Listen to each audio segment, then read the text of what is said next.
sure. This is something that I was fortunate I was able to learn early in my sporting career. When I was in high school, I think I told you I had the book Wrestle to Win, and one of the main concepts in there was visualization, right? Like every world-class athlete that I know uses it. What you're describing is, of course, visualization, which is essentially you're creating a false memory, right? False.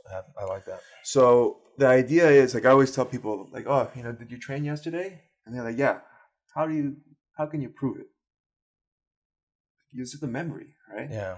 So what if we're able to construct a memory and just implant it? Yeah. What would be the difference? Well, I mean, besides the physical aspect of moving around, mentally it would be the same. Right? So that's the idea behind visualization, is to try to implant those memories like Matrix style, Now the key, just like in the Matrix, is that it has to be done with as much detail as possible and be believable. Like if I have a visualization, like, oh, I'm going to train with you, and then I'm going to grab him by the pinky finger and then like Tom and Jerry him around. Yeah. It's like rejected, right? Like that's not ever happened. Yeah. Never going to happen, right? But like if I construct my visualization in a believable way to myself, which is relative, of course, depending on your level of confidence, then it has a chance of being accepted, right? To your subconscious. Like, okay, this is something that could happen, or maybe it already has happened. Like whenever I would go in to compete, I would always try to get to the venue early so I can scout out how the place is, where I'm going to warm up, where am I sleeping, where's the bathroom where I go there, the music I'll be listening to, the people I'm hanging out with, the clothes I'm wearing. I try to have everything plotted already, because that's going to be part of my visualization. Yeah.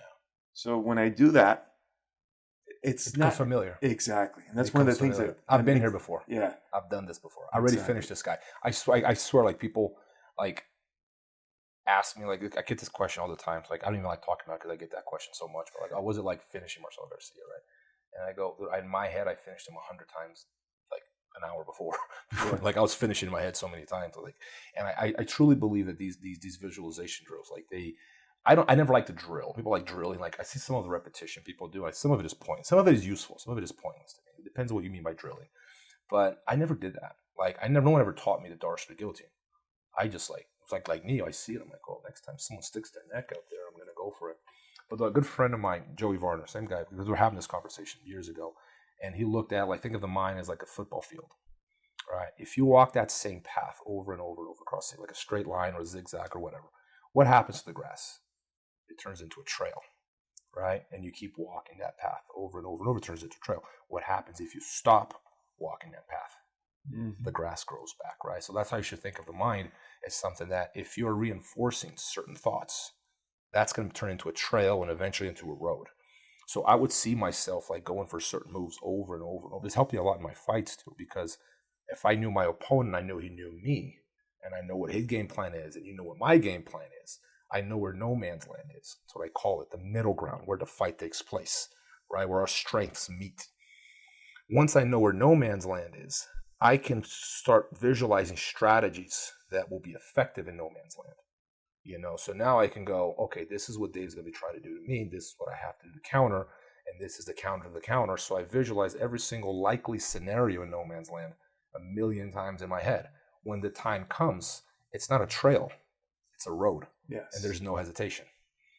So I think that's probably the most important aspect of fighting and the least talked about, because it's not simple. Like, and you can't really, how do you teach it? Like, you can talk about it, but you have to experience it. It's hard to explain. Well, I think it's one of those things that people think fighting is from the outside. Like we talk, you remember, I think we talked about football players at one point, like people assume a football player already has athletic ability, they're strong, or they can fight, because people from the outside think fighting is about physicality. But really, when you're in the game a lot, you realize it's more mental than anything else. And we talked a little bit about the will to win and all that. But nobody likes putting in that mental work. Yeah. Right? Like, we do it in our practices for our fighters, and we'll do it for our students at my gym every so often. We'll do like 15 minutes, or we'll just go through like mental exercises or whatnot. But most people have a hard time dealing with those. They kind of already tune out. They like learning the flying armbar or doing like sparring and stuff. But when you actually tell them, hey, put in the mental work, take like 30 minutes out of every day and get a journal and write down affirmations, It's or hard. do like your game plans, or do a visualization. Be like, that's like doing it's like doing homework. Like, it's so hard, easy to get distracted too. This is how it worked for me, at least. Like, if I'm very disciplined in some ways and very undisciplined in others. If you told me, Rob, you're gonna sit down from 2 to 2:30 and do exactly what you described, I'd be horrible at it. But I get in my modes where, like, sometimes it just comes to me. Sometimes when I'm eating, sometimes when I'm like, before I go to bed, I'll be in the shower and boom, I start thinking about jiu-jitsu, right? And then I go into these rabbit holes, man. Like, I'm gone. Like, I'm not on planet Earth anymore. Yeah. Like, I'm so immersed in what I'm doing. And it's real, man. Like, I've been like visualizing tournaments. I was on the verge of tears of celebrate. I was so happy. It's like, fuck, I'm just like, because like I'm experiencing that. Like, sure. I see it. I can feel myself having my hand raised. And when you can do that, that shows that you've made a strong, believable memory, right? Yes. Like, I tell people, like, when I do a visualization, my heart starts racing. Yeah. Right? That means my mind thinks it's real. Yeah. Because if it didn't, it wouldn't, the body wouldn't respond, right? Yeah.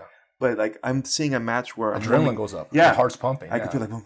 I'm like, okay, like, this is, it's legit. I like the believable memory. I love that. I'm going to steal the believable memory, because, and then when the time comes, there's no hesitation. And not only that, like, I've been here. Yeah. That medal's already mine. Like, I've been to tournaments where, like, I walk in and I go, I'm just going, it's just protocol. Yeah. This is just like, I in my mind, I've already won. Like, the doubt was entirely removed. And I think, the visualization is a big part of that. Yeah, and with that analogy I'll steal from you is the trails, right? Yeah. Because that's a very good point. It's not just about doing it. Joey Varner, he's a good friend of mine. I hope he watches this. But yeah, thank you, Joey. That was his. Yeah, because that, it's not just doing it once, right? It's kind of like, I tell people who read books, like, you don't read a book just once and think you've learned it. You got to read it a bunch of times. And that's why people read the Bible every Sunday or every day. Like, you're never done learning the lesson in a book that big. You know what I mean? And similarly with the visualization, it's not just once. It's not like, okay, I did one visualization complete. No, it's over and repetition over and over. And like you said, now you're making that road. Yeah. So that's the thing, like, and the idea to me is to go out and compete to gain experience is very difficult and dangerous. Right? Like, every time you go in a cage, it's a good chance you're going to get messed up. Yeah. Right. But if I can go in the cage in my mind without taking any physical damage, and I'm not going to say you get the same or the equal benefit of stepping in the cage, but you get some.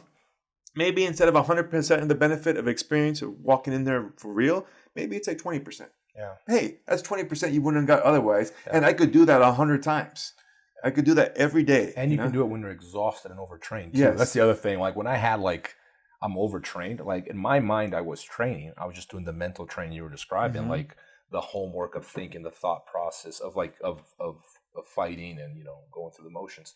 And to me, that was such a huge aspect of preparing myself, because I've always been like, I've suffered from fight anxiety my whole life, right? So it was like, I couldn't just compete and like, oh, I'm just going to compete, no big deal. I'm like, oh, I'm going to compete. Yeah, it was a big deal, man. And I think sometimes that even harmed my career because I was like so hard on myself. But, I think that the visualization kind of made it easier, because for sure. I've done through, like, for the walk to the bathroom you're describing, I'd literally visualize that, because these are things you're going to be going through when you go to the tournament, the warming up, the weighing in. I'd visualize all this, because what that would do is, like, when the time comes, you're familiar with the situation. There's nothing new.